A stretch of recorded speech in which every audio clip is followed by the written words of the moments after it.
Welcome to Penrose Learning, where we make understanding easy. You begin by confirming essential prerequisites and launching the first actionable steps. You need a Google account and a hosted blog.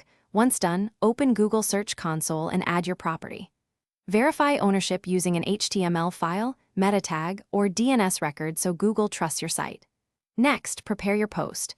Title, meta description, body, image, and a focused keyword. Make sure to create or update sitemap XML so search engines can discover new content quickly. We'll submit that next.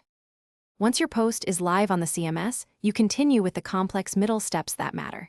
You should set the canonical URL and add structured data, article, blog posting, so Google understands the content type. Next, submit or update sitemap XML in Search Console and use URL inspection to request indexing. This speeds discovery. You must optimize on-page elements.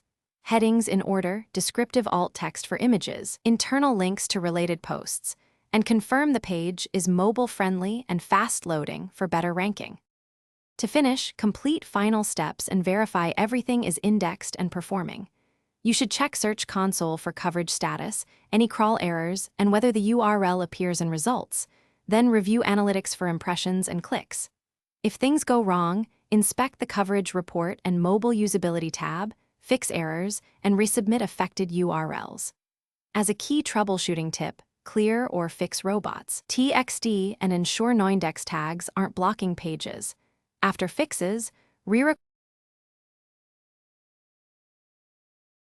Thanks for watching. If this was helpful, leave a like and consider subscribing. See you next time.